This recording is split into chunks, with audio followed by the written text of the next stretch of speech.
boys and girls. Today we're going to be reading the 7th chapter of The World According to Humphrey. Saya Speaks Up, Chapter 7. On Friday afternoon, Saya's father, Mr. Nasiri, picked us up after school.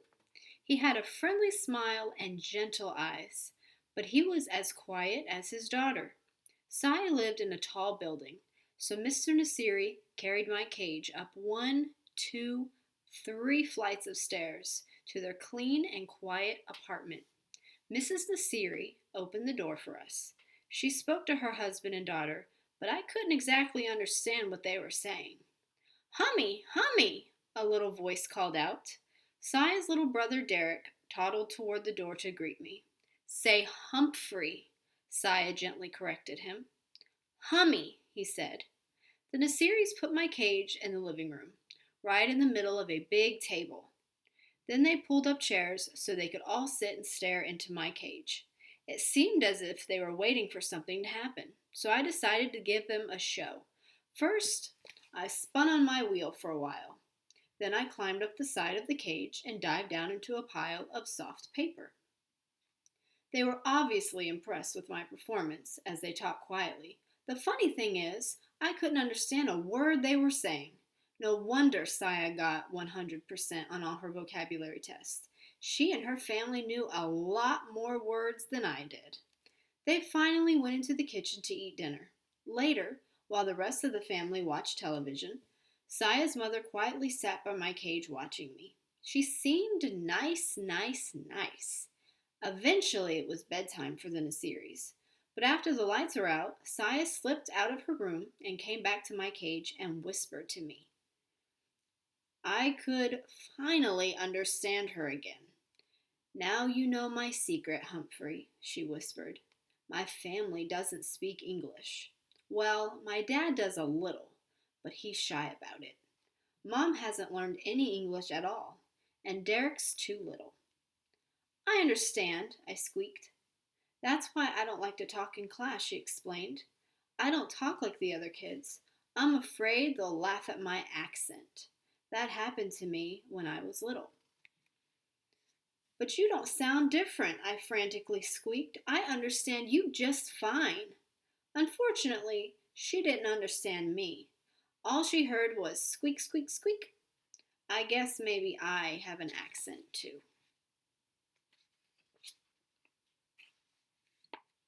"But I have an idea that maybe you could help me teach Mom English," Saya continued.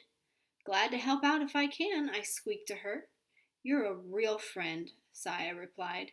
See, she understood me after all.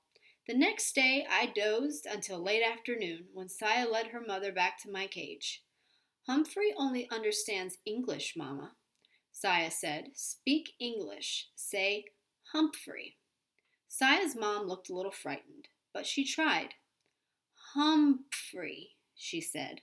"Hummy," Derek cried as he raced into the room and climbed onto his mother's lap.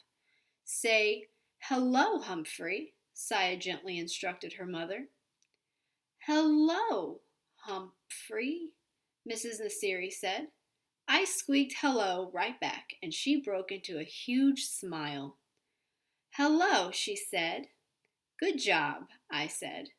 Well, things went swimmingly from then on. In a matter of hours, Saya's mom was saying, "How do you do?" "Nice to meet you." "Would you like some water?" I did, thank you. Even when Saya and Derek left to go to the store with their father, Mrs. Nasiri kept on talking. I let her know I understood what she was saying by wiggling my whiskers and hanging one paw from the top of my cage. "Good boy, Humphrey," she said. Saya and her father were amazed at Mrs. Nasiri's progress when they returned. The family spent the rest of the evening practicing English. First, Saya pretended to be a guest at the door. She went into the hall and knocked. Her mother opened the door. "Hello, Saya," she said. "Won't you come in?" Then Derek went out and knocked. Mrs. Nasiri opened the door and said, "Hello, Derek. Won't you come in?" He rushed in and toddled right over to the table, shouting, "Humphrey! Humphrey!" Next, Saya convinced her dad to practice English with her mom. "What time is it?" asked Mrs. Nasiri. What time is it? Saya corrected her. Mrs. Nasiri got it right the second time. Then Dad looked at his watch. 7:15, he answered.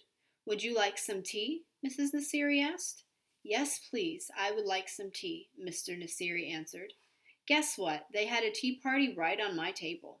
As a reward for all their hard work, I spun my wheel as fast as my legs would go, and they all cheered. Later, after lights were out, Saya slipped out of her room to talk to me again. Thank you, Humphrey, she whispered. My mom says she's ready to go to English class now. But I wish you were the teacher. So do I squeaked, and I meant it.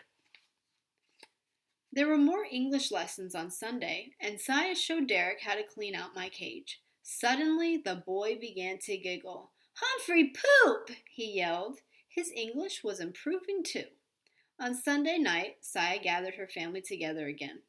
I want to teach you the American song, she said. Then she opened her mouth and began singing, Oh Say Can You See, by the dawn's early light.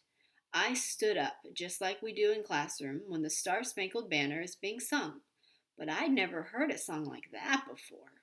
Saya had the most beautiful voice in the whole world. It was like a gentle breeze. No, like rippling waters. No, it was beautiful. If only our classmates in room 26 could hear her. Which gave me the start of another idea. But I didn't have time to think much at all, because soon the whole family was singing the Star-Spangled Banner, and I squeaked right along with them, even on those high notes. When we got back to school on Monday morning, though, I was a little disappointed. Mrs. Brisbane asked Saya how things went over the weekend. Fine, said Saya, and nothing more. Like Mrs. Mack said, you can learn a lot by yourself by getting to know another species. But boy, sometimes it's a lot of work. That Monday, I sat in my cage worrying about Saya for quite a while before I dozed off. When I woke up, I noticed that room 26 had changed. The bulletin board was covered with brightly colored leaves. The tops of the chalkboards were lined with big paper witches, ghosts, and skeletons. Hanging from the light fixtures were black crepe paper bats. Then I looked to my right and gasped. A horrible, huge orange face with an evil grin was staring directly at me. I jumped back, my heart pounding. Hey, Humphrey, don't you like Old Pumpkinhead? AJ whispered to me from the seat nearby.